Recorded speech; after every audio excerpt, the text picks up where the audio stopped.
11월 6일 월요일 출근길 주식 시황입니다. 지난 주말 뉴욕 증시는 5일 연속 상승했다.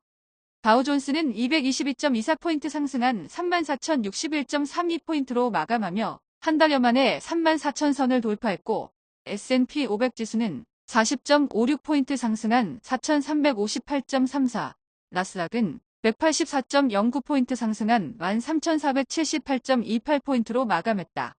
노동시장의 둔화와 최금리와 국제유가가 급락하면서 뉴욕 증시는 일제히 상승했다. 애플을 제외한 빅테크주가 일제히 상승하며 나스닥은 1% 이상 상승했는데 마이크로소프트는 1% 이상 상승하며 애플을 1,200억 달러 차이로 추격하며 시가총액 1위 자리를 넘보고 있는데 애플이 현재 가격을 유지할 경우 마이크로소프트는 5%가량 상승한 370달러를 돌파하면 시가총액 1위로 등극한다. 엔비디아가 3% 이상 급등하고 AMD도 4% 이상 동반 급등하면서 필라델피아 반도체 지수는 2% 넘게 급등했는데 인텔, 마이크론 등 지수에 편입된 전 종목이 일제히 상승 마감했다. 미국 증시의 랠리에 힘입어 전기차 업계도 일제히 상승한 가운데 니콜라만 2% 가까이 하락세로 마감했다. 금리 상승의 우려가 옅어지며 대형 은행주들은 일제히 상승했는데 골드만삭스와 모건 스탠리, 시티뱅크가 급등세로 마감했고 유가 하락에 항공주들은 일제히 랠리했는데 델타, 유나이티드, 아메리칸 항공이 급등세를 보인 가운데 최근 암스테르담 공항으로부터 퇴출 위기설이 나왔던 젯블루는 12% 가까이 폭등했는데 아직 사태가 해결됐다는 보도는 없다. 10년 만기 국채 수익률은 4.58%로 급락했고 2년 만기 국채 수익률도 4.832%로 급락했다.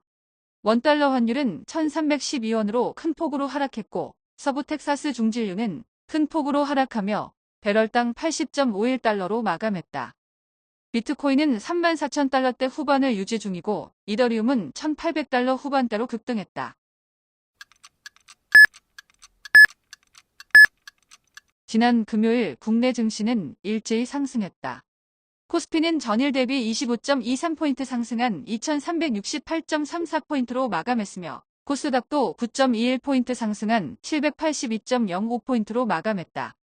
코스피는 기관과 외국인의 순매수에 1% 넘게 상승했는데 삼성전자는 장중 7만원 선을 돌파했지만 기관의 매도세에 소폭 하락했고 LG에너지솔루션, LG화학, 포스코홀딩스, 포스코퓨처엠 등 2차전지 대형주와 네이버가 웹툰의 성장세에 힘입어 사상 최대 실적을 기록하면서 5% 이상 급등하며 추석 이후 처음으로 20만원대를 돌파했다.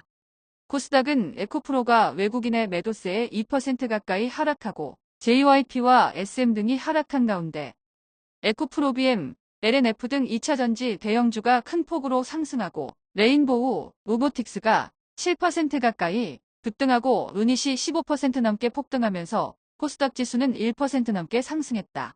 방산 대장주인 한화에어로스페이스는 외국인의 매수세에 4% 가까이 상승하고 한국항공우주도 3% 가까이 상승했는데 외국인의 순매수세가 이어지며 다른 종목들도 일제히 상승했다. 호텔신라와 롯데관광개발이 5% 넘게 상승하고 파라다이스도 4% 넘게 상승하며 중국 소비 관련주는 일제히 상승했는데 30만원대를 위협받았던 LG생활건강은 2% 넘게 상승하며 33만원 선을 넘보고 있다.